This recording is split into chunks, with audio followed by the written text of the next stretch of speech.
sometimes comes about, you've got a bad toothache, gum problems or whatever the case is, and you need to go to a dentist. Well, first and foremost, try to avoid going in Ramadan to the dentist unless it's in the evening. There's not going to be many dentists open after iftar. So generally it's going to be in the morning time while you're fasting. And the problem with the dentist is that you're not secure of something going down into your throat, so your fast will break. So try to avoid it. But some cases you can't avoid it because you've got a severe toothache. Firstly, if you're going to get an appointment, try to get one in the morning as early as possible. And the reason for this is that in the Hanafi school you can still intend to fast up to half a day. The intention doesn't have to be from the night. The strategy I'm trying to suggest here, keep an appointment in the early morning as early as possible. Don't eat until then.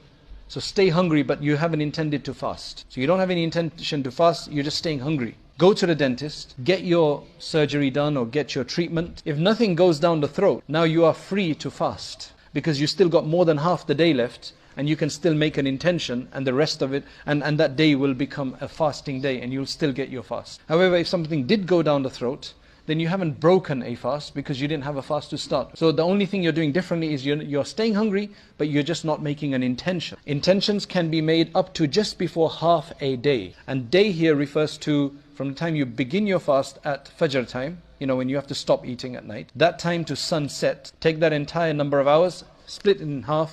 So it's not noon time. It's not sunrise to sunset. It's from Fajr to sunset, half that time. And if you get your intention in just before that, then your fast, that day becomes a fast.